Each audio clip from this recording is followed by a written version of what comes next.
Hello, everyone, and welcome. Bonjour, Kwe. Welcome to this gathering of the heritage sector called Heritage Advocacy is a Time for a Reset, hosted by the National Trust for Canada. I'm here with my colleagues. My name is Natalie Bull, Executive Director. I'm here with my colleagues, Chris Wiebe and Robert Pajot, and we have Emily Boulet in the background making everything work technically. We also have some special guests that Chris will introduce momentarily. But in the meantime, as people are settling into this session, which is going to be an extended long play version of our usual gatherings, we'll go to an hour and a half. Use the chat box to tell us who you are, what organization you might be involved with. And throughout the session, we encourage you to use the chat, use the Q&A to post questions. But this is really, as a gathering, it's really not a webinar, it's something different. It's really an opportunity for exchange, to hear from every corner of the heritage sector across the country. It's an opportunity for you to make connections with people doing interesting things or sharing interesting opinions in other parts of the country. And it's also a way that you can help shape the National Trust's work, our toolkits, our webinars, our public policy advocacy work. So thanks in advance to all of you for being part of this session and investing some time with us here today. I just wanted to acknowledge that I'm actually calling in today from New Brunswick on the traditional unceded territory of the Wolastoqiyik people. It's a privilege to be here and working, and I encourage all of you to consider the territory that you are living and working on in your part of the country. Part of that awareness, I think, is part of something we can all do to be part of a movement of reconciliation. Et je vous encourage aussi de poser des questions dans la langue de votre choix. I think most of us will be talking and presenting in English today, but we're also very happy to hear questions in both official languages. So, and I also wanted just to say that we would love to have all of your faces on the screen. We've got a few people who came forward and were willing to be part of a panel today. But if you raise your hand, we can promote you to presenter and actually bring your face and your voice into the conversation live. So please consider doing that. So we've got a handful of questions to sort of help stimulate some conversation today, and I'll ask my colleagues to put those on the screen. And this conversation about a reset for advocacy comes out of an earlier discussion held with our National Council, the network of national, provincial, territorial heritage NGOs that we connect with and work with on a regular basis. And I know we've got Kay here on the screen. David Ridley has been part of that group, and others are in the attendee group today, an important group for us. We had a conversation about place-based advocacy or advocacy for places at risk, which we distinguish from our public policy advocacy work. And when we sat down together in Winnipeg in 2019, the last time we were together in person, I think the National Trust and our local partner, the Fredericton Heritage Trust, were both really stinging from the battle to stop a massive reworking of Officer Square, National Historic Site in Fredericton. And the sector, I think, was really buzzing too with the nationwide conversation that was taking place at that moment about the controversial proposed addition to the Chateau Laurier. I think too, at that moment, the sector was still pretty early, as we still are, I think, in understanding and responding to the implications of the Truth and Reconciliation Commission's call to action. And it's amazing to think back that was before we'd even heard of COVID-19 or the Black Lives Matter movement or the toppling of monuments and the renaming of places in response to sort of recognizing the troubling legacy of some of those people that we have revered in the past. And I think too, the regeneration wave, the green wave and the focus on retrofitting and reusing existing buildings, the stimulus funding that's now starting to roll out, that was all something that we weren't aware of when we had that advocacy conversation in 2019. But we did come to that call with a clear sense that advocacy needed to be rethought. And I think now we're talking about a reset.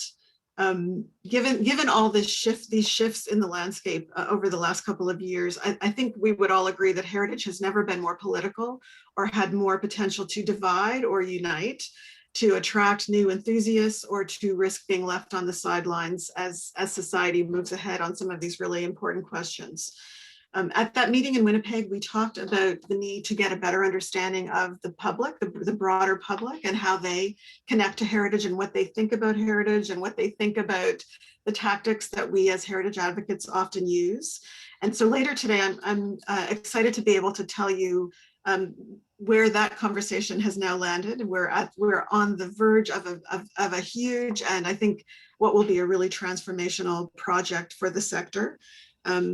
Thanks to some seed funding from Parks Canada, a substantial grant from the Department of Canadian Heritage, and some contributions from partners, including some here on the line. So we'll hear more about that audience project a bit later and how this conversation today, I think, can help shape that work. So just a quick run through of those questions. How have your advocacy strategies for places at risk evolved in your organization and community? And I'll just share, I think we might have Margot Shepard on the line today from the Fredericton Heritage Trust, one of the partners we worked with around the Officer Square case. I think one big change in Fredericton is that Margot went from being an advocate to now very recently elected as a city councillor. So that will be a really interesting shift for that city. Second question, when faced with a proposed change at a heritage place, are you finding it more challenging to strike a clear advocacy position and justify it publicly? So as I said, the world has changed around us. We know there are other voices and other pressures that we need to be conscious of. What are we asking for now? Do we have the words and are we comfortable using them?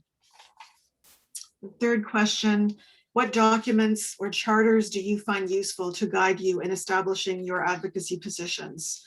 I think many of us have sort of grown up in the era of the standards and guidelines and using statements of significance and kind of pinning our asks about what will happen to a place at risk to that kind of information.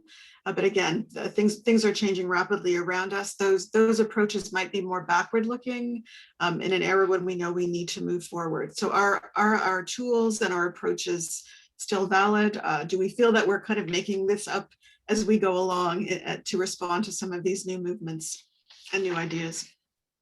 And the fourth question, do we know when to say yes in a heritage advocacy situation? Is the perfect sometimes the enemy of the good?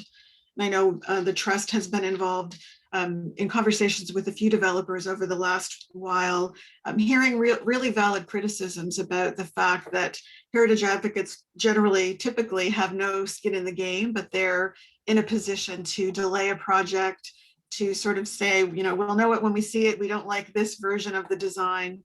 So it really is, I think, a challenge for the sector and something that we need to address moving forward. So just a few questions, hopefully, to get the juices flowing.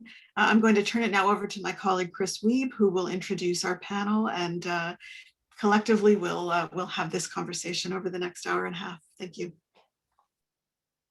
Thanks, Natalie, and greetings to you from Ottawa. I'm coming to you from the unceded traditional territory of the Algonquin Anishinaabe people.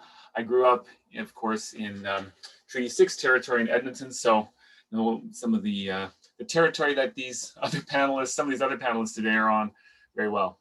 So thank you in advance to our panelists for agreeing to be a part of this. It's exciting because many of their projects are happening right now, so they'll kind of ground truth and provide a great resonating board for some of the more theoretical discussions and conceptual discussions that we may be having. And really excited today to be listening to what is happening around the country and what you're seeing, and to learn together about how to respond to some of these challenges that Natalie has laid out for us. So we have three groups today: Heritage YYC in Calgary, the Ringhouse Coalition in Edmonton, and the Architectural Conservancy of Ontario in the Toronto area. So first of all, I want to start off by introducing Heritage YYC in Calgary. That's comprised of, we have on the line here today from that group, Lorna Cordero, we have Karen Paul, and Tara Drevitt is also a part of that group. It's a really interesting and strong kind of coalition of the Calgary Heritage Initiative and Calgarians for Heritage Districts and others, and working in this new initiative to really sort of change the conversation in Calgary. I'll go to you, Lorna, and team to introduce your project and some of the work you're doing. Great. Could you cue up the slides, please? Hello? Okay, there we go. Okay. It's Karen Paul here, and we're here to share Heritage Inspires YYC. It's an advocacy campaign launched in February to reach new audiences and influence municipal heritage conservation policies. We want to inspire a new generation of Calgarians to consider heritage as a cornerstone of city building and adaptation. Next slide, please. Just to give you a little bit of background to ourselves, the Calgary Heritage Initiative advocates to preserve and promote the productive use of buildings in areas of historic significance. We were established in 2006. We're all volunteer, member-based, very grassroots. We consider heritage from a citywide perspective. We're an advocacy group with no particular ties to the city.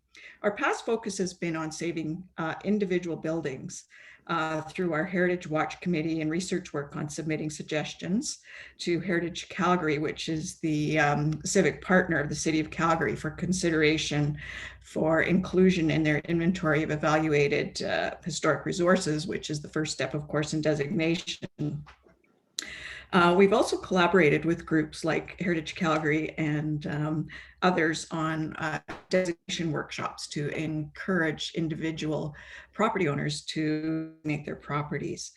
And another major project we were involved in was Lions Award winner for Centuries Homes project in 2012-13, which was a banner and celebration project of century homes in Calgary, of which probably about less than 1% of Calgary's existing heritage stock today, or housing stock, pardon me, today, are heritage properties. So it's very small and dwindling. I'm going to turn it over to Lorna to introduce Calgarians for Heritage Districts.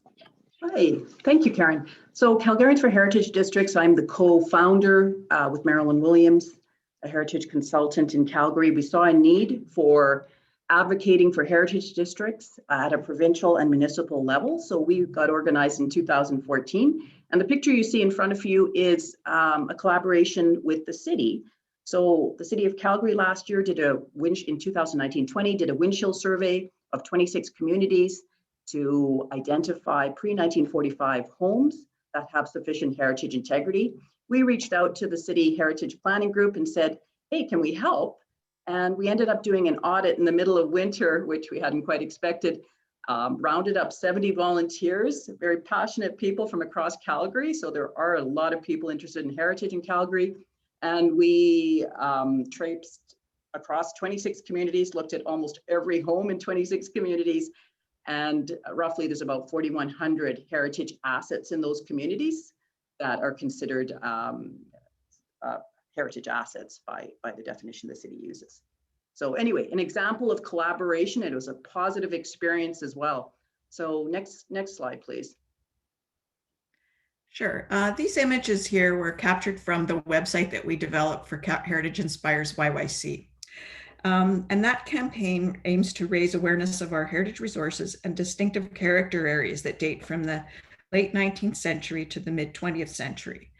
The campaign was precipitated by really three events. One was the loss to fire of a home, Victoria Park, which is now part of the Stampede grounds. And that home was basically boarded up and left for, we call it demolition, but neglect.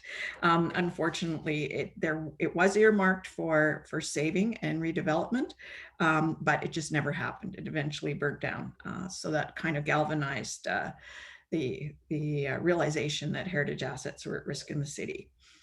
There was also last summer a very vocal group that got together to oppose a tower project on the historic Main Street of Inglewood, our historic community. And most importantly, new policies for heritage and local area planning were coming forward for approval. And we knew that we needed to get the public on board with the implementation of these policies to see a real impact and benefit in terms of saving individual properties. We saw a significant gap in the information that was available to the public. And we also had a very split city council on their support for heritage issues. And the opposing factor here is a densification push in inner city as we kind of reinvent a more sustainable city. So the campaign is all about positive messaging, about enabling growth of a more compact, sustainable city that could be balanced with the heritage and neighborhood character. Our target was millennials who may not see themselves as heritage advocates yet. So it was a non-traditional audience. We did a lot of background research in terms of what kinds of image, color, style would appeal visually to this group.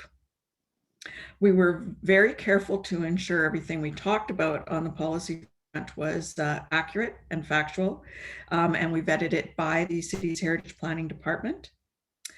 The impetus behind this was really Tara Drevitt, who is a community advocate for her community of Scarborough, and has recently pulled together a historical context paper based on the Olmsted firm designed community of Scarborough, which is about 100 years old now. She was able to secure from the Alberta Real Estate Foundation because we see that realtors are a key influencer in what happens when properties are turned over, whether they be residential or commercial. So often we're seeing that they're being marketed as teardowns, and that's sort of a philosophy, I guess, or a movement in Calgary is just build, tear it down, build new. And that's really what we want to curb here through education, awareness, and appreciation. We had a huge volunteer response, well beyond what we set out to do. I'll show you a simple video in a moment.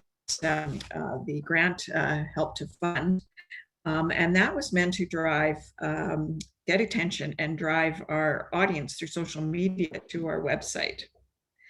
And in particular, our volunteer effort drew millennials who value authenticity and a way to connect virtually and contribute meaningfully, especially specifically during COVID. So we had over 60 volunteers participating in this project. Everything from website development, we had 17 drone videos developed, photography, social media administration, writing community histories, and so forth. And the important thing about this campaign is that it can be replicated. So by simply kind of using the graphics and images and modifying them, the idea could be replicated in other cities. So next I'll show you the quick little video that we produced to drive people to the website. So if you could cue that up, please.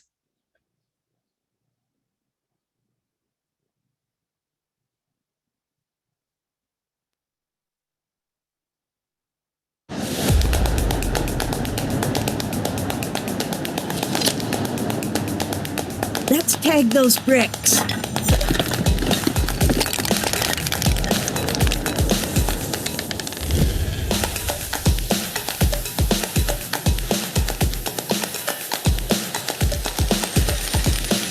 That's not cool, Grandma.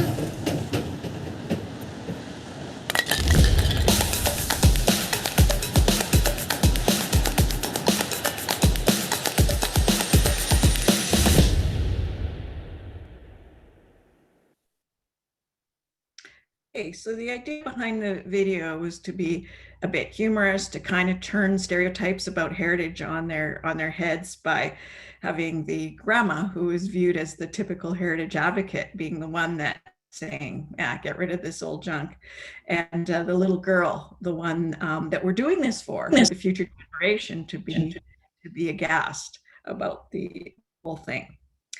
So there was thousands of views of this video in a very short period of time, which drove individuals to the website for more information, and particularly encouraged them to take action and write to their city councilor. So some of the elements that are included in the website are shown here on the slide. So we have a large section on discovery, and this includes 36 community histories, a bunch of drone videos of historic districts, cultural landscapes, and over 50 examples of new uses for old buildings to be, again, more forward thinking and talk about adaptation. We talk about the benefits of economic recovery, sustainability, and urban livability. We talk about heritage lost and at risk, and here it gets into more of the specific sites and buildings that are at risk in Calgary. We did a review of Calgary's heritage policies that were put in lay terms, and talked about district protections that could be introduced and that are introduced elsewhere in the country. And most importantly, how to advocate for heritage. We gave our audience some tools on what they could do. I'll turn it over to Lorna now to talk about. I'll wrap it up really quickly, Karen, because I think we're probably going a little over time. So just the last slide, please. I'll just take a second. Great. So heritage advocacy doesn't end with our campaign. We were in place to lobby for change because a specific planning document was going to council, but we also wanted to provide awareness and a touch point for all Calgarians on heritage resources. And that's the one-stop shopping purpose of our website. So do have a look. But we do plan to continue. We're going to be doing a number of things, and key probably is realtor outreach. So we've partnered with some unusual groups. The Alberta Heritage Real Estate Foundation generously sponsored us and funded our campaign. And we continue to do so with realtors who are some are very sensitive in regards to the value of heritage assets. So there are heritage workshops that take place. We are involved with designation sessions. Designation is really our only firm control in regards to preservation. I designated my house in 2017, so that's something I advocate for on a regular basis. And we will look at future campaigns with the election around the corner, and there are other opportunities for tax rebates at a federal and municipal level as well. So we are future focused. And with that, I'll turn it back to you, Chris. Thanks so much, Lorna. Thanks, Karen. Love that video. So irreverent and subverting the stereotypes. It's fabulous. I could see why people were writing it and getting engaged with that. Also, really think the project, the whole initiative is really interesting in terms of its kind of proactive, going after the systemic challenges, and it's very inspiring for others in terms of its trying to reach new audiences, change perceptions. Just up the road, just up Highway 2. In Edmonton now, we're going to go to the Ringhouse Coalition and in Edmonton, and they gathered around some 4 houses actually on the University of Alberta campus that were threatened with demolition. I'll pass it over to a number of people to comment on some of the things that are happening there, and we'll try to keep it relatively brief and we can move on to our next presenter. So from the Ringhouse Coalition, we have Pearl-Ann Reichwein, who's there at the University of Alberta, Connor Thompson, and Marianne Fedori as well, and David Ridley from the Edmonton Heritage Council may join us later on as well. So I'll pass it on to you, Pearl-Ann, to introduce the coalition and their work. Thank you, Chris. And just checking, can you see my screen? Yes, we can. Okay, thank you. I'm Pearl-Ann Reichwein, and I'll be followed by Connor and Marianne this morning. We're speaking for the Ringhouse Coalition from Treaty 6 territory and the homeland of the Métis Region 4 in Edmonton, Alberta. The Ringhouse Coalition was precipitated by the threat of a demolition of 4 historic buildings on the University of Alberta's main campus in Edmonton on the south bank of the North Saskatchewan River. This process took place within a larger scope of decisions being made by the University of Alberta, but without public consultation related to the ring houses. And the larger context is that of severe public funding cutbacks to post-secondary education in Alberta, the most severe cuts of which are taking place at the U of A. The Ringhouse Coalition is a citizen action group. It is multidisciplinary, and we've been meeting as a team since the end of February, really on a mission to try and take action to stay the demolition. And we've used a full armament of tactics, from a petition to public awareness and research.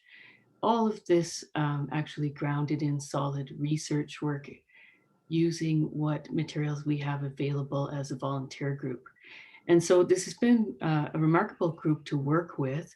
We have various subcommittees, and we're committed to preserving the homes in situ. These are historic buildings, and everything starts and ends for us with the preservation of these buildings in situ. In a larger context, we're concerned about the preservation of heritage in Edmonton and also university heritage on campuses across Canada.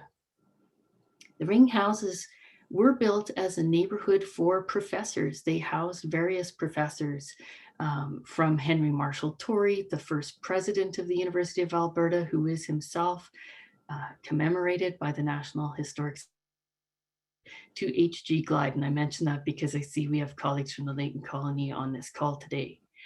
They were, up until the pandemic, used for academic office space and the University of Alberta Press.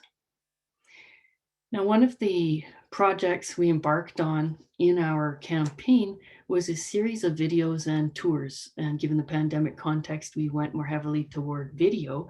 I'd like to share one of those amateur videos with you today and give you a sense of what the ring houses are like. Also tied to an art project of the Urban Sketchers Edmonton group.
All right, so I'll throw it over to Connor.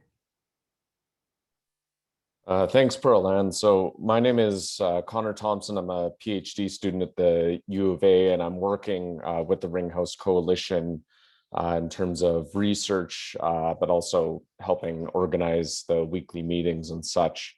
And one of the things that I think is really remarkable about the coalition, and sort of one of the themes that we've touched on again and again, is the issue of sustainability, which is really important in the heritage sector right now, and I think is very directly tied to sustaining the buildings themselves, making sure that we're not throwing non-renewable resources and stores of embodied carbon in the landfill, and regenerating these buildings for uses into the future.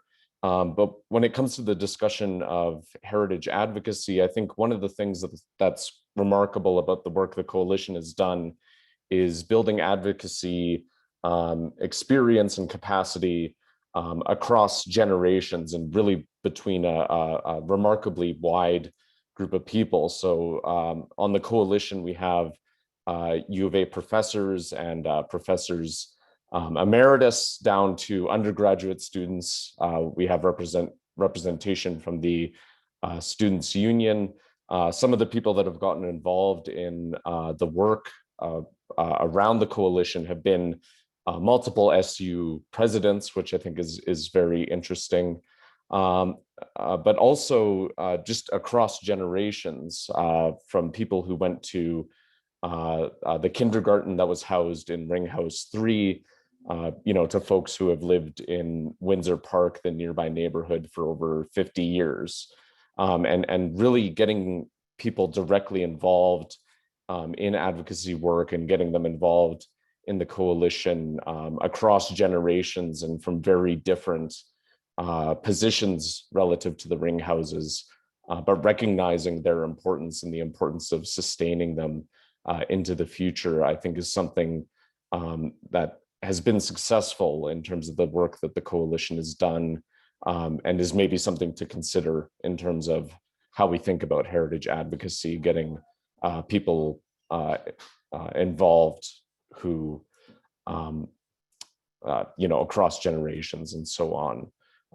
And so to wrap up, I'll turn it over to Marianne Fedori. Thank you. Good morning, everyone, and thank you for having me here. I'd like to acknowledge that I come from today the land of the unceded territory of the Syilx Okanagan people. I'm not in Alberta today, I'm in British Columbia, and I have been living in both provinces. I'm very honored to also thank the National Trust for being very involved in what we're doing, and understand that their work is very, very important. And personally, having been chosen as an advocate who's been recognized by the National Trust, I'd also like to nod out to the Calgary group, because I am originally from Calgary, and it's wonderful to see 20, 30 years later, the high level of advocacy work that's happening right now with your collaborations and coalitions. Your imaging and what you're doing is absolutely phenomenal. So our coalition, the Ring House, has responded, the Ring House Coalition has really responded and resurged based on what the community is seeing as a very serious potential loss.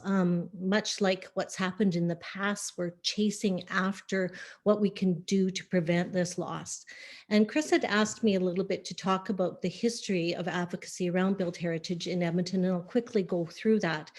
The work of advocates has led to very strong municipal heritage planning, community awareness, and individual and organizational advocacy. There have been many successful results. Edmonton has had many designations. I personally designated my own residence as well. I feel like you have to speak the speak if you're going to walk the talk. But more importantly, in the recent past, there have been many conversions that haven't necessarily had designated properties, but conversions and reuse. And this has been embraced economically and socially, but a new population in the city, based on kind of this forward moving idea of what urbanism is, 15-minute cities, middle city housing, the impact of infill and mature neighborhoods, et cetera. All of these issues are universal, I know, across the country. But through time, collaborative community action has really resulted in the formation of a lot of different groups who've never been able to quite gel together but have built on their experiences of the past. And you can see that this has happened in Calgary. These in Edmonton have been the Society for the Preservation of the Architectural Resources that was established in 1980 that helped stop a freeway going through a historic neighborhood, and pretty much a Jane Jacobs story that happened in Edmonton. The Old Strathcona Foundation, the Rossdale Regeneration, which the National Trust really supported the local community in the province. And I remember sitting through Alberta Energy Utility Board hearings with representation in the National Trust to show the significance of that site, not only in our locality, but provincially. And we feel very much about the same about the ring houses. These buildings are symbols of early province building in Alberta. So there is a real need for us to tie municipal actions to regional action to national action. So that's something maybe we can explore a little bit today. Through these combined efforts, there are formalized organizations like there would be in other cities. There's the Edmonton Heritage Council, the Edmonton Historical Board, the Edmonton and District Historical Society, and they all speak to the depth of concern. These organizations have been around for 40, 50 years, some of them, working hard to look at the issues. However, it's been difficult to sustain a continuous narrative. And as I've said before, we're usually acting based on the threat of demolition, a chasing scenario, if you like. Pearl-Ann has alluded a little bit to the resurgence of our collective action, of the many qualified people that are involved in this discussion. And I see that that's happening in other places. So we have professionals, many heritage professionals driving our conversation through the museum community, heritage organizations, advocates like myself who've been doing this a little too long, actually, a long time. Plus students, artists, environmentalists, university alumni, urbanists, community members, former politicians, current politicians, people seeking for re-election. We're too going to enter in a conversation about heritage for the election. So the buildings are becoming a symbol of something much, much broader in terms of heritage advocacy. Our virtual meetings, COVID has helped this group move quickly. We move weekly. We change our positioning, our messaging, our targets every week based on what we know needs to happen. The intent, like the other groups, is to be cooperative, educational, and inspire learning and offering and community participation. Despite this, our challenge is enormous, and we're going to need some of your ideas today, because in our situation, it's determined mostly by the fact that the houses are owned by a public institution that is largely autonomous and can act independently of existing municipal or provincial heritage legislation and policy. And it's further complicated, as Pearl-Ann had mentioned before, by the economic and political realities in Alberta and the extreme post-secondary funding crisis. So for our reset, we really know, and I think everybody on this call knows, that we need to start at a different place. It's not just about tearing buildings down. And it's about what they will become. It's the reuse, repurpose, reset. It's the ongoing message of this missing piece. And we need to have due diligence to start from that point, that this becomes the new normal. Reset, reuse, regeneration is the new normal, not just retain. That our built form can become a very important part of the evolution of our communities in our cities. So the University of Alberta has its feet firm in the ground. We do not know how successful we are going to be. They are cemented in this position.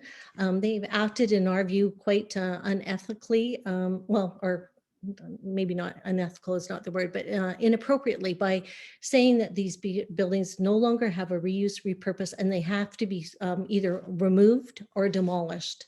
They do sit on very, very valuable land. So again, another challenge that everyone is facing. So I'm hoping that today, with some of what we've done, we can sort of share our reset, our respark, and get to these questions that Chris and Natalie want us to address. So thank you very much. Thanks, Marianne, and to Connor and Pearl-Ann for setting that up. Fascinating place, and it's been great to work with this group. We listed, the National Trust listed the ring houses on our endangered places list in March. It's a really interesting example because it's a systematic challenge, because university resources are challenged across the country, but particularly so in Alberta, where the province is unable to, or the city are both unable to designate properties on the campus. So it's a kind of an anomaly in Alberta, especially, less so in most other provinces. So it's a systemic issue. Quickly then moving, before we get out into the questions, quickly then moving to KLG from the Architectural Conservancy of Ontario to give us a brief kind of sense of the work of that organization, and then we can dive into the questions. Right. So I don't have slides, but if I had, you would have been here for hours, because basically, let me tell you a little bit about Architectural Conservancy Ontario. We're a charitable organization, and we are for the province of Ontario, but we really work by our branches. We have branches in a number of centers, 17 at the moment. So each of those could have been telling you a story like we've heard from Calgary and Edmonton, the specific campaign that they're working on, a building they're trying to save, or a heritage conservation district they're trying to designate. And then on top of that, we do get requests from other communities who hear of our work and don't have a branch and for whatever reason want some advice on what they can do. So we get that as well. So we work on both the local level, but provincially, we also try and work with influencing government policy. And we work a lot on the provincial policy, of course, and again, assist local municipalities to give them tips to work with their local councils. But provincially, we have worked for the past 2 years on this theme of make reuse, not demolition, the norm. And we've amassed tons and tons of research, like the economic argument, the tourism argument, the job creation argument, the environmental argument. And we're more than happy to share that. We've been fortunate we did a lot on our own. We've also had Young Canada Work students for now a couple of years, expanding that. So the value of heritage. So we put together this. We meet annually with as many members of provincial parliament as will see us. And we've also started following up with that and working with staff and government and departments to try and make policy changes. So we work on a number of levels, and certainly, reflecting on that, I can see really diverging trends within Ontario. Like on the one hand, we see the intensification pressures that you've talked about, and that idea that we need to tear down and intensify and so on. And I'd like to talk a bit about how we've met some of those challenges or how we're trying to meet them later.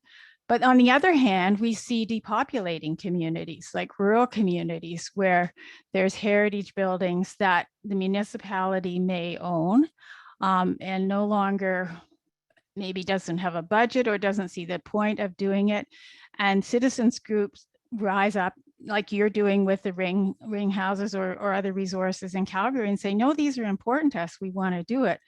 So in that one, I want to give a shout out to National Trust, because we discovered at the National Council that Natalie mentioned that the Ontario Historical Society had used its legislated powers to incorporate these groups of citizens as not-for-profit organizations.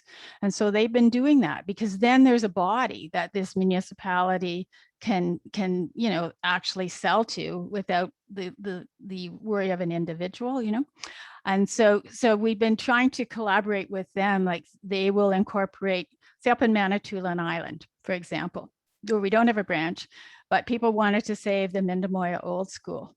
The Ontario Historical Society went in and incorporated them. Then we can set up a special fund so that any fundraising they do goes through ACO. They become kind of like a branch of us, or almost, for that purpose. And also we have another program, Preservation Works, where we're on a voluntary basis, architects and planners, et cetera, can go in and offer unofficial advice to people, but at least it gives them an idea, what problem are you facing? So there's a number of ways we work quite different, and all these bring up lots of challenges, which I'm happy to get into when we open that part of the discussion. Great, thanks so much, Kay. And thanks to all for that, laying a foundation for our discussion here. I'm just gonna get Emily to bring back up our kind of formative questions. And I was going to remind everyone that this isn't, being a panelist isn't an exclusive right of these people. You can ask questions and in the chat or in the Q&A box, or you can put up your hand using the, where is that? The function on the bottom there. You can raise your hand, and then then we can actually promote you if you want to provide a verbal question. So just let us know if you would like to be on the screen as well, and ask it verbally if you have something a little longer to say. Happy to include that. So I'm just looking at these questions here, and I'm wondering if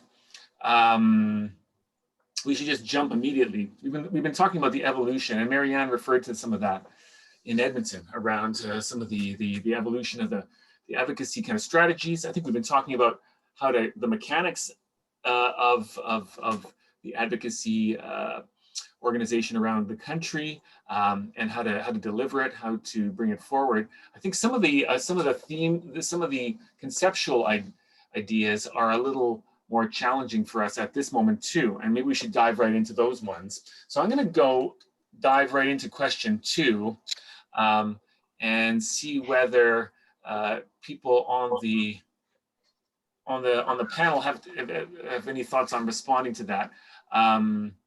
In terms of, we're facing increasing challenges around trying to make heritage places relevant on many levels, or expressing their relevance. I think we know they're all relevant on many levels: environmental, economic, social, cultural. I think the heritage conservation community has naturally gravitated towards aesthetic architectural value and the historical value. But the social, contextual, some of the other values, environmental, those are not quite as comfortable fit for us. And then there are other questions that Kay was bringing up around intensification. How do we position ourselves in a way that meets the challenges around the need to densify areas, around meeting climate change goals, and while still valuing heritage fabric? Some of these challenges are really present ones for us. I don't know whether the panelists, if the panelists would want to dive in on that, or whether one of my colleagues too, and then we can go to some questions that have come through the chat. I'm happy to. Okay, sure, go for it, Kay.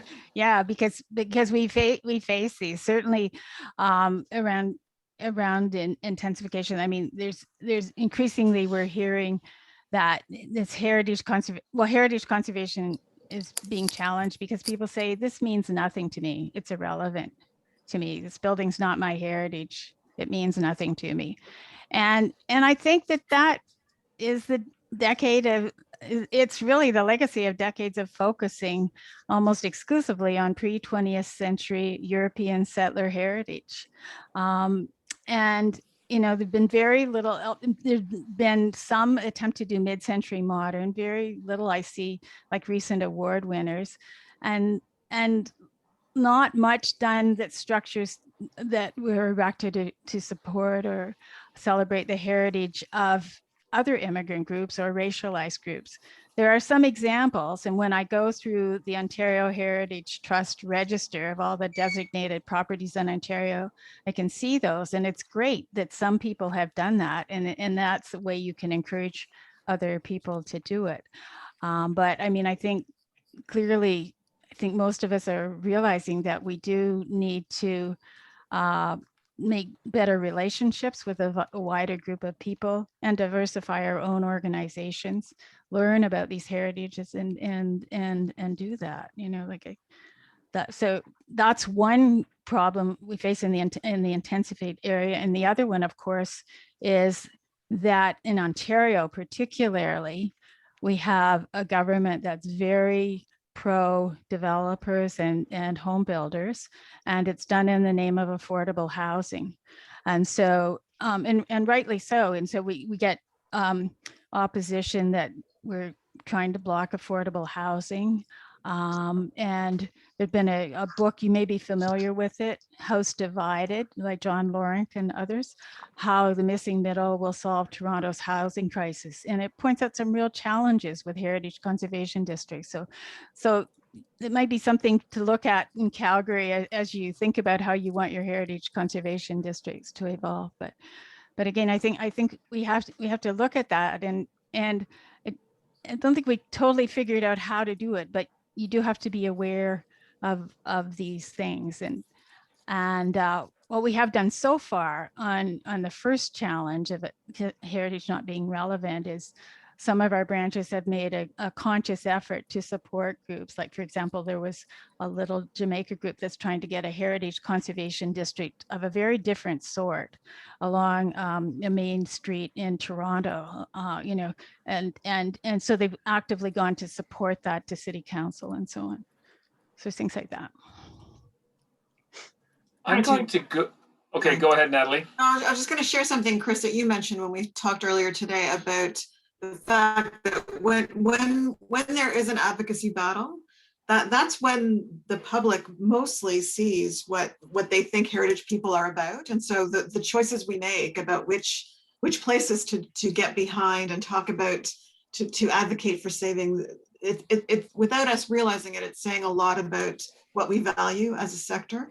So I think that's making our choices, our advocacy choices, even more challenging as we try and consider those, you know, broadening what it is we care about. Oh, and if I can just give one other story, there's a recent, just last week, there's the Ontario Reformatory lands outside Guelph. So this is where, as the name suggests, the Ontario Reformatory was built, and it was one of those prisons, like a lot of them were, that was meant to teach people to farm, feed themselves by having the prisoners grow food. So I think it's about 200 or 300 acres.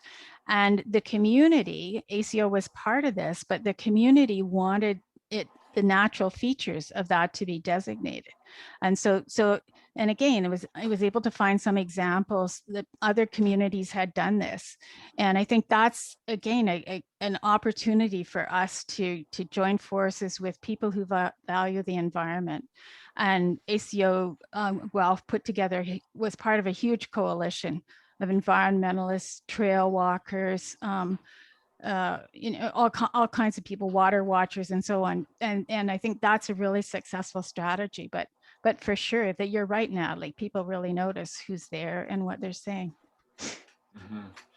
No, those are great points. And I think what I'm going to do here is I saw a question come through from Mark Donne a little earlier in the chat, talking about systemic issues and exhorting us to really focus on those as a challenge. I think he wants to speak verbally. So Mark, are you there? Can you unmute and ask your question or provide your insight? I'd be delighted to. Thank you, Chris. First of all, I got to thank the Trust for having set this up. I appreciate the fact as well that you called this a reset. You've been campaigning for a new normal, and you've been talking about the challenges which are facing heritage. I engaged in my first heritage battle exactly 50 years ago. And 50 years later, we've reached a point in Canada where we have 0.5% of our building stock, which is not under sentence of death, and 99.5% of our building stock that indirectly is. And we wonder why we have so many difficulties. My concern is that if, as the saying goes, if you do what you did, you'll get what you got. Where's the reset? Where is the process of trying to come to grips with the underlying pressures that are trying day in, day out to destroy our building stock? And unfortunately, I don't think that as a country, we've really come to grips with that. We have an income tax system that was designed during the era of planned obsolescence. If you do the research into the statements that were made by the senior officials at the time, it is absolutely crystal clear that that is exactly what they were looking for. This was an era in which people were supposed to trade in their cars when the ashtrays were full. So is it any surprise that if you take the largest collection of assets in the country, okay, the largest collection of physical assets in Canada that belong to Canadians are their buildings? Is it any surprise that the system was designed to bring planned obsolescence to that collection of assets? Well, it was. It's in the Income Tax Act. It's in the GST. I mean, the GST is the only statute on the face of this earth that penalizes people for not producing enough demolition waste when they conduct a substantial renovation. It's to be found in the property taxes. It's to be found, as Kay eloquently put, in the intensification programs that are the official policies of one government after another.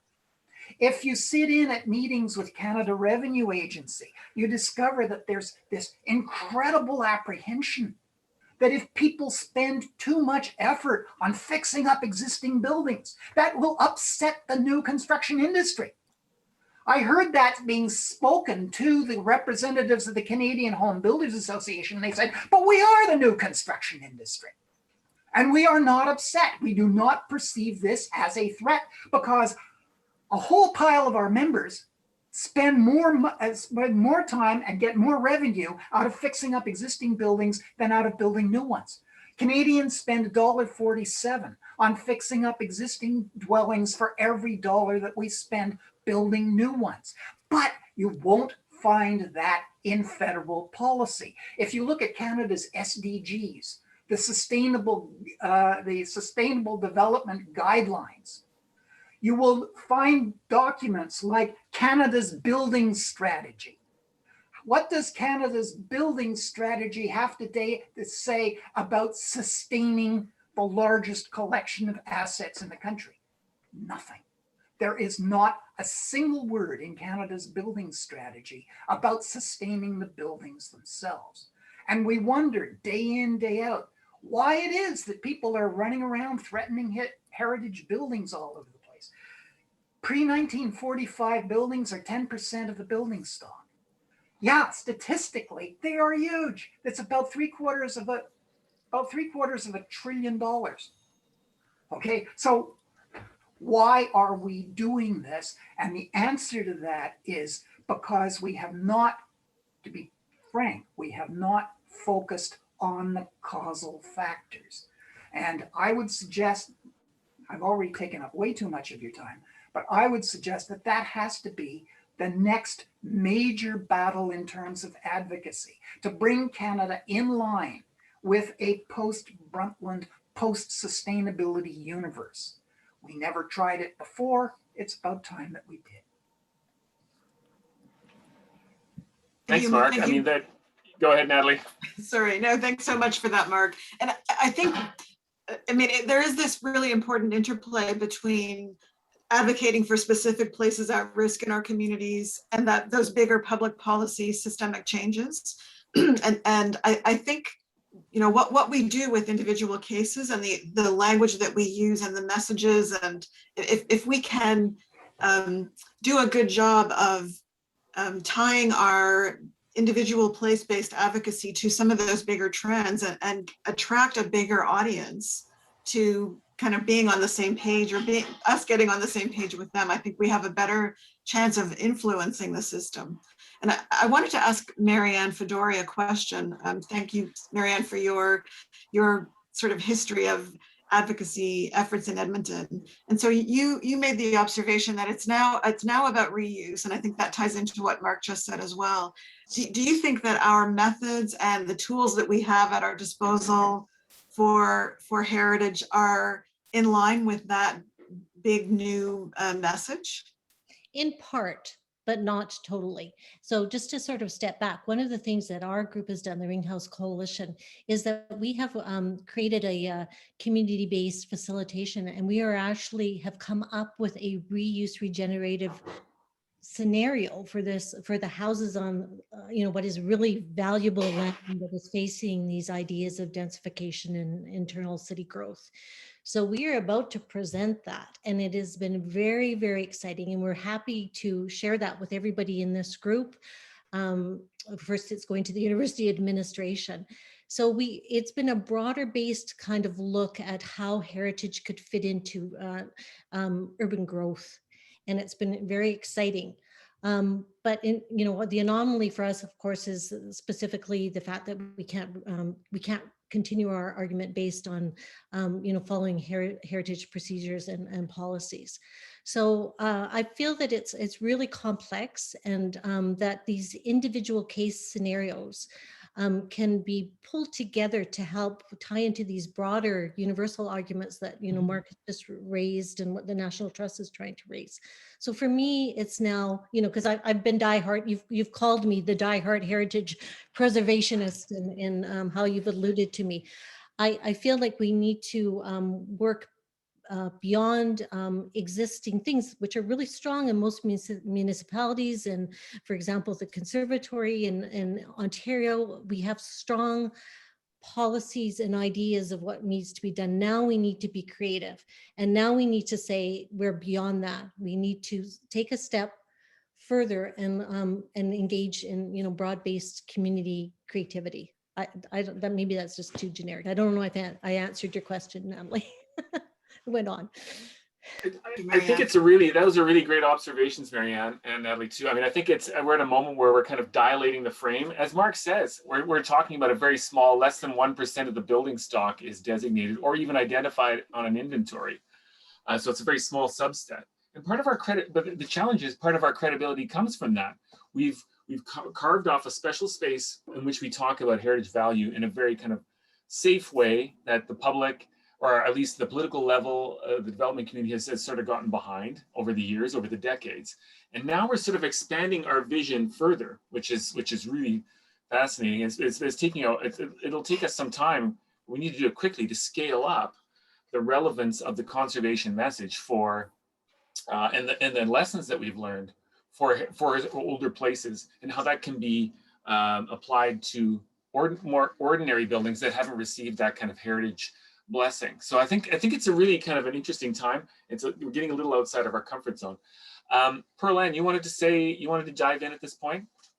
Yeah, I'd be happy to riff on what we've heard from our colleagues here. When I read this situation in a slightly different direction, I think that the ring houses have become a tangible symbol, a lightning rod that symbolizes the demolition of post-secondary education and the great institution of the University of Alberta, which is otherwise a very difficult process to visualize. But the ring houses are a tangible symbol. And over the course of this work, we have come to better understand through research, knowledge, what they represent, what happened there, what are the stories that are integrated with that place and the land and the heritage trees, and understand better the long-standing relationships to things like heritage trees on the U of A campus. One of the most contested spaces was the Garneau tree, when the university decided to cut down a long-standing tree that had been planted by the Métis family that owned the river lot where the university main campus now is. Similarly, just down the same driveway, you have the ring houses. More than 2,500 signatures on a petition within about 10 days, 1,400 views of some of these little video projects. I think it all speaks to how, in fact, these buildings do mean a lot to the public, and that the public is speaking back, and they are galvanized because it's so outrageous.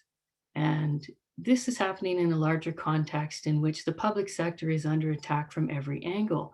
And so in the midst of calls to defend Alberta parks, because provincial parks are under attack, to defend education in elementary and high school, and to defend post-secondary education as well as healthcare, the ring houses are an outstanding symbol.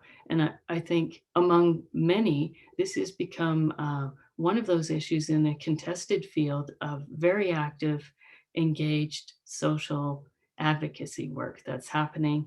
It's lifted from the ground and people want to be heard. And so the cultural heritage buildings that we're talking about really do have a larger role and a larger story to tell here. No, those are really great observations, Pearl Ann. And it's about tying in that the particular story of those places and the way they can come to symbolize and be a flashpoint for larger challenges, both around the management of campuses, which are their own kind of world unto themselves, that you can't really touch them very much with municipal planning or provincial planning processes. But also that, yeah, they become symbols of that higher education and the erosion of it, literally. Whereas, you know, staff can be let go, and that's kind of an invisible process. This is a very visible one about the destruction of these buildings, potential destruction of them. So it's another kind of an avenue there. They are Rob, visible. Yeah, they're visible as public assets at a time when the public interest is being shredded. And this is not a problem alone in Alberta. I'm sure in Ontario and other places you can reflect on similar situations. So the galvanizing focus of heritage buildings or heritage trees, I think, is also a place where we see this interest rising in sustainability and the environment at large, but it's underwritten by a belief in public assets and public institutions as well in this particular case. Rob, I want to throw it over to you, or maybe Natalie, you wanted to dive in. What are you seeing in the question box or the? Yeah, well, a number of the questions. Oh, Sorry, I just wanted Tara and Kay both have their hands up as well. Oh, okay. I don't see these hands. Okay, good. Well, just very quickly, I'm just noticing, well, a couple questions that have been raised in the Q&A box also relates to what I think what Marianne first raised, and then Natalie in response to Mark.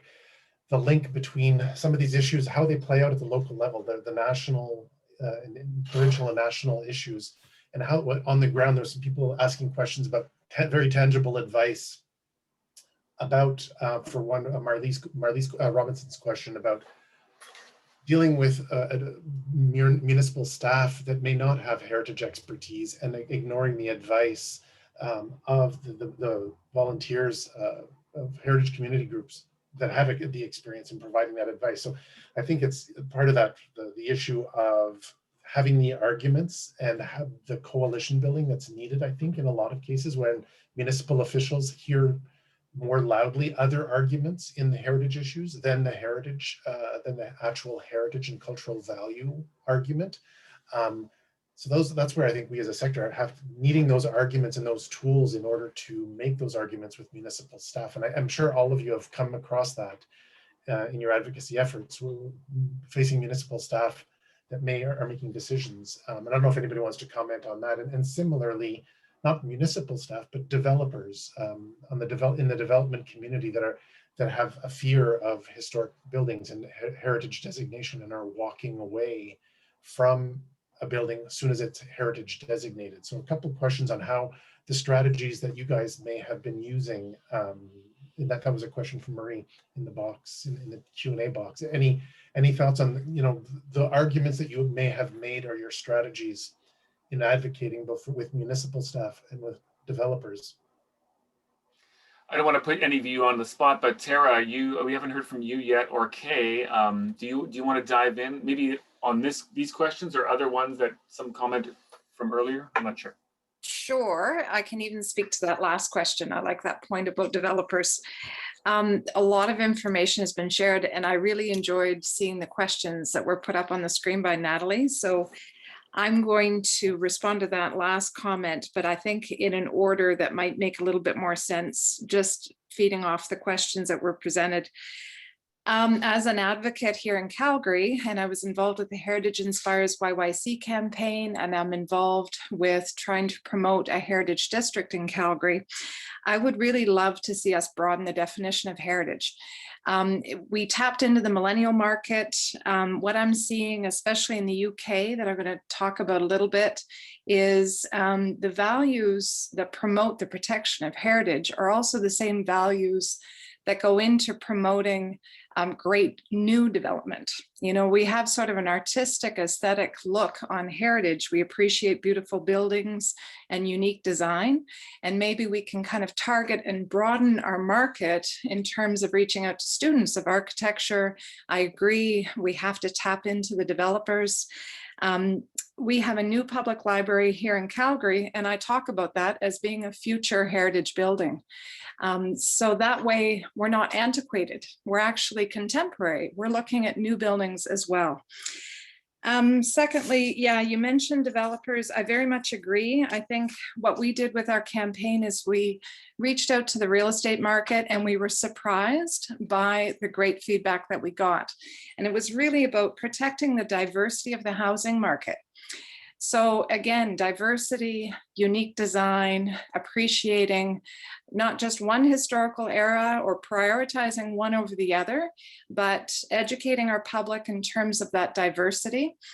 And that speaks to different audiences, right? Different building styles. It's not just about being economically privileged to protect certain homes. We really need, I agree, Natalie made that comment, when we advocate, we're also putting out to the public what is worth protecting. We need to make an effort to talk about smaller scale heritage properties and the diversity of heritage. I think that would be a really great tactic. And reaching out to developers one-on-one and having conversations. I've been pleasantly surprised when they realize the value of those niche markets.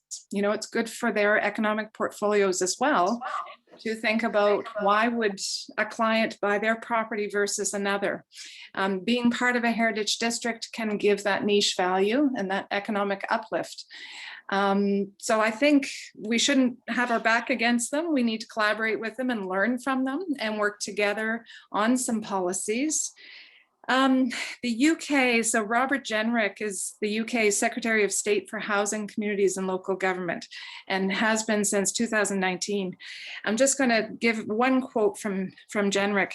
He says, "We should aspire to pass on our heritage to our successors, not depleted, but enhanced.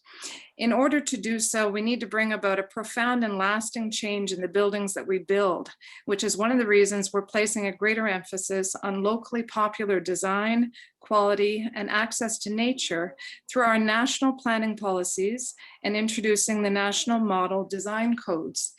So again, he's looking at new as well as old, and it's part of creating great livable cities. And that again can enter into the discussion on, we know about densification, sustainability.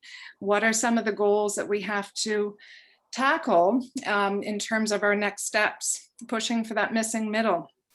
What's the place of heritage within sustainable and more compact cities?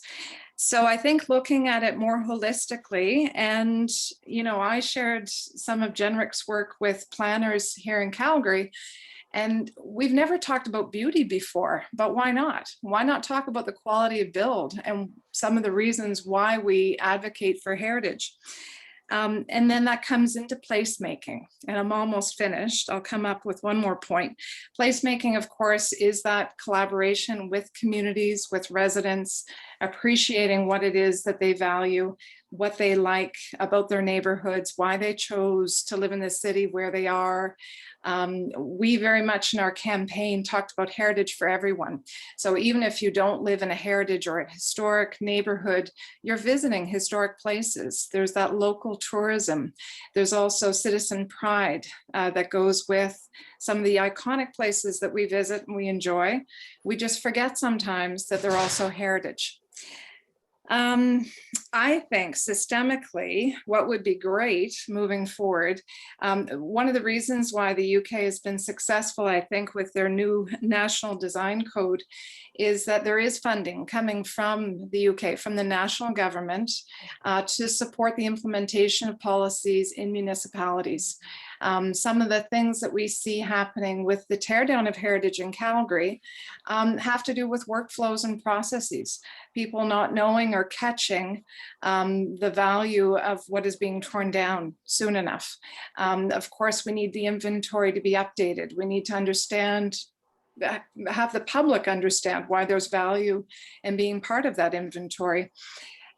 So if we can work together, if the levels of government can work together maybe a little bit better, with again, a more holistic approach to support policies, I would love to see that happen. Great points, Tara. And I think Mark would say also too, we can talk with developers, but we also need to change the rules of the game so that all developers have to work within a certain kind of dynamic, the fundamentals also need to be addressed too, in terms of changing that. I'm going to quickly go to Lorna, and we need to keep this brief because I think we got to jump on the last two questions, and we've only got about 15 minutes left here. So Lorna, you wanted to say something, but we'll have to keep it real compact. All right, so quick point. So I sit on the planning committee for my community, Hillhurst, Sunnyside, and Calgary. So we do work collaboratively with developers. We're working right now on preserving a 1907 church in my community, but at the cost of density bonusing, which means that they will preserve it. However, they get extra density in our community, which is contentious on its own, because what they're planning, it will back up against a residential street with 1912 smaller houses. So we cannot get into a win-win situation with these things. However, we have to look at the bigger picture and go, okay, we're saving one of the oldest wood structure Gothic revival churches, the only one pretty much in Calgary, but we're pissing off neighbors and we're endangering those well-preserved heritage homes. So it's not a great situation, but it can be done, and it's fairly positive. The other thing I just want to touch on really briefly is it's great that we're talking today and inspiring each other, but it's really about reaching out, and Chris mentioned this and a few others of you. We need to build consensus. We need to expand beyond our traditional base. And in Calgary, we're reaching out, our groups are reaching out to Sustainable Calgary, Climate Hub YYC, because it's all, we're working towards the same thing, which is reduction of demolition waste, sustainability, repurposing, compact cities with density going in the appropriate places. But we have to get that lever to really engage with them and say, okay, you don't have heritage in your platform, but really you're talking to the same values. So I think it's really important to reach out beyond our converted audience. Thanks. And also, okay, just jumping, thanks a lot, Lauren. I think those are great points. I also want to just kind of conflate the last two questions we have around what are we using to guide our discussions in terms of setting our advocacy positions, and what does the heritage community see as the end goal of some of these activities? And I think we've been using a lot. I'm one of the few people that actually owns one of these printed standards and guidelines that Parks Canada's put out. We refer to this document, but it doesn't work in a lot of very well in certain kinds of development situations. What are we using to backstop our ideas? I think we've seen from the National Trust and talking with others in the National Council, we've seen a lot of different interpretations of some of the guidelines in here and some of the standards.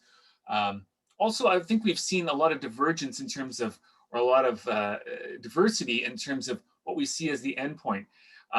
Is it about completely saving an entire building? Is it about, are we happy with partial demolition? Are we happy with relocation even? I mean, I think a lot of these questions about what is the, when is enough, or when are we happy with the proposals presented is one of the challenges we're facing, because there's a lot of different ideas in our group. I don't know, Natalie or somebody else, do you want to build on that? I mean, it feels that we need a revised, a fresh sort of manifesto or a statement of principles or values about what it is we're trying to achieve. And I don't think we're, even within the sector, we're really not on the same page necessarily about what those goals are. And again, I think it looks bad and diminishes us as a sector when we are seen to be kind of all over the place and not speaking with one voice to a developer or to a municipal government. So it may be impossible for us ever to be completely on the same page, but I personally feel that we really need, I'm uncomfortable going into advocacy situations without that sense that I would be, I'm saying something that is really backed up by a network of colleagues, and using language that other people find accessible. Like we're good at talking to each other and justifying to each other why we believe this addition is acceptable and that one is not, or why this approach to a building is acceptable. But we spend too much time thinking about our own perspective, and moving to a place where, like, I want to hear other people talking about heritage and the goals of heritage. That's really where we need to get to. That it's not just a small group always always yelling and trying to make change. I think that supports what Tara was just saying, the fact that it is about coalition building. And many others have already said that we have to, advocacy efforts are always stronger when you're actually speaking with others. We're involved right now with the Alexandra Bridge Coalition here in Ottawa, which is for an industrial heritage, a bridge spanning the Ottawa River.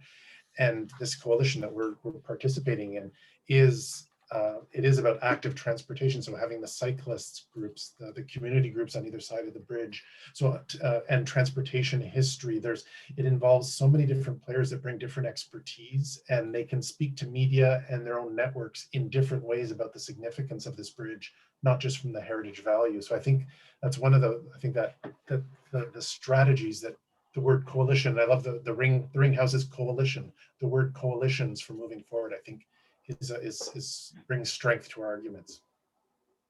If I can make a suggestion, and that is, I think you're hitting on perhaps the most important point of all. You have to be able to speak to your audience. Who is that audience? Okay, you have to be able to speak in terms that the audience is going to understand.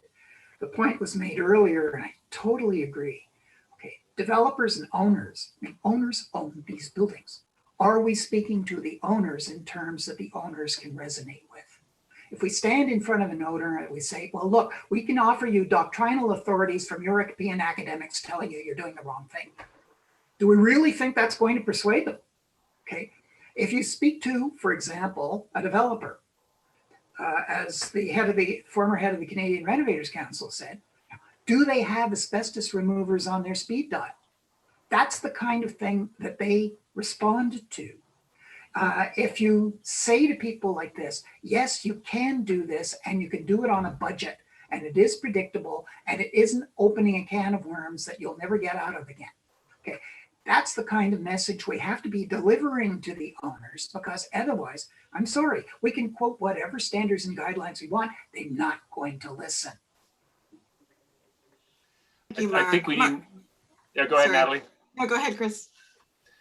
I think we need to have more of these conversations. I think this is I think we've poked a hornet's an anthill here. Question. I guess we have 10 minutes left, and we have a few wrap up things that Natalie and I need to talk about.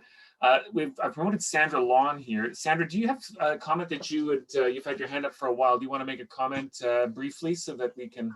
I have a humongous amount of comments, but that all kind of came together at one point when somebody said something quite brilliant. And down here in Prescott, and I think, Chris, we knew each other in the olden days. I'm going to be 83 tomorrow, and that's one of the big disadvantages. You get to be an old woman, and they don't pay any attention to you whatsoever. They try to kill you. They do try to run over you. But we've been working for many, many years, right after Agenda 21 with Jean Charest and the federal government and the Mohawks at Akwesasne and somehow. And all of a sudden, I'm thinking of myself. I'm a biologist. I was a municipal politician. I ran for federal office in 93 and 97.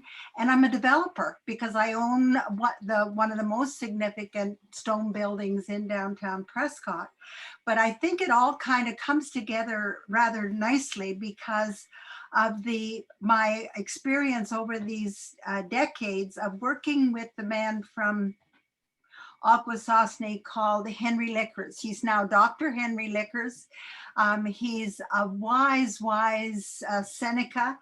And I'm very much involved also in the bioeconomy and trees and all that jazz. But somebody said something that triggered in my mind that if I had a chance to speak, what I was going to do was remind everyone about what the Haudenosaunee have as their naturalized knowledge system. And it's some very, very basic elements. And I'm going to just quickly, and you'll see I'm waving my arms. I know you can't see me, but the connections, for example, everything is connected to everything else. And place is important. Knowledge is powerful, but only when you share it. The earth is our mother.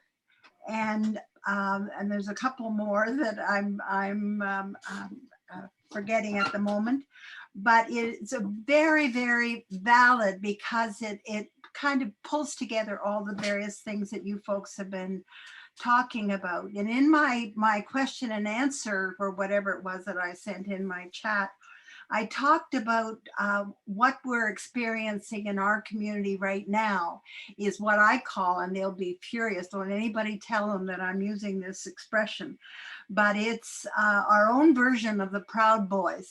And the fact that the gaslighting that went on that caused the municipal council to simply turn their backs on one of the most significant and oldest buildings that represents the river and the indigenous forest and all the rest of it. They sold it, and not one member of council objected to that. And they sold it for $30,000 because of gaslighting. And that's, we've got to do an awful lot of educating of people.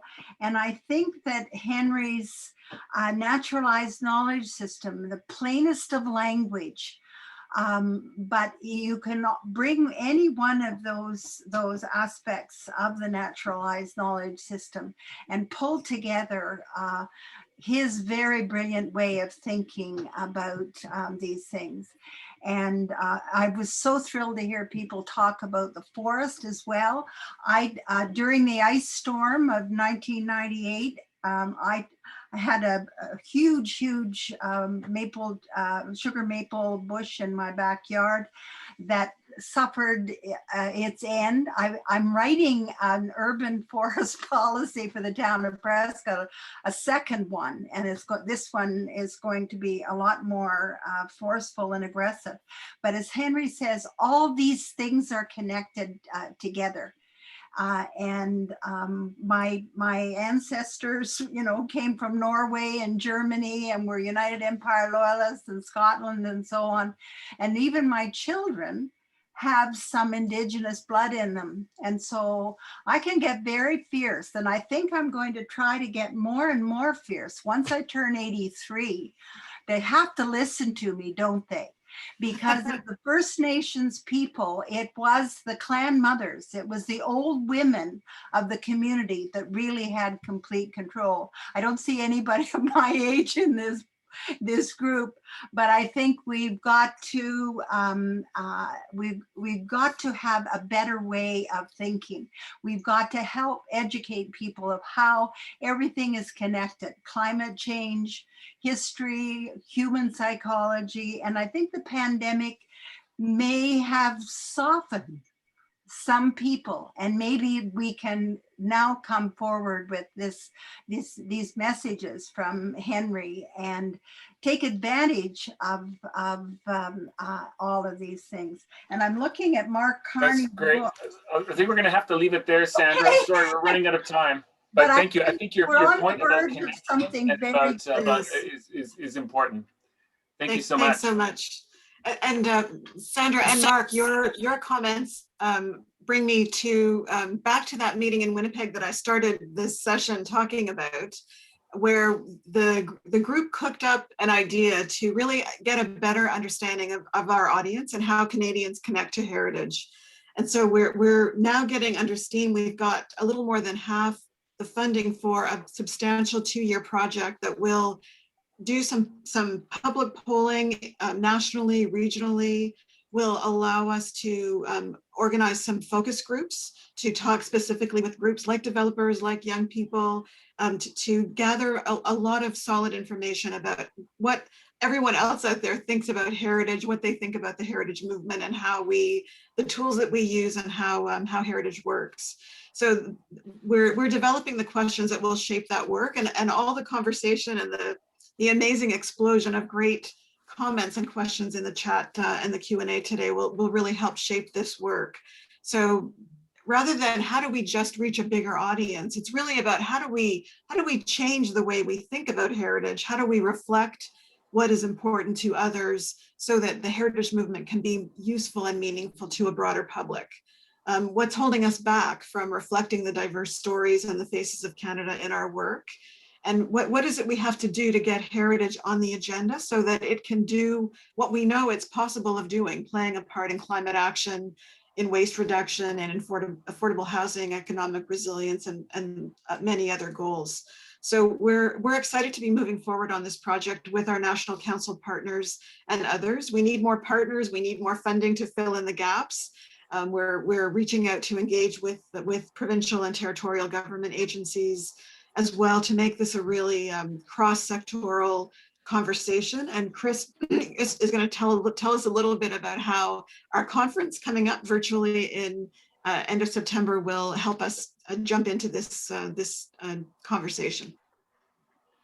Yeah, next slide, Emily. Yeah, just in 30 seconds or less, our conference coming up at the end of September is really actually well attuned to this whole situation in terms of that whole kind of global reset, that's the reset button that's been hit by COVID, that we're still sort of in the midst of resetting, but also just in terms of the posture of heritage and how we present ourselves, how we think about ourselves in order to enhance or to amplify our relevance and actually make the change that we know that we can model for the world and that we can be.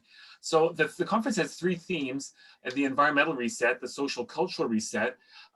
We've seen lots of challenges around social and racial inequities that need to be addressed, and it's bound up with this. There's also the economic reset, inequality, but also the kind of the foundational nature of building reuse and how that needs to change.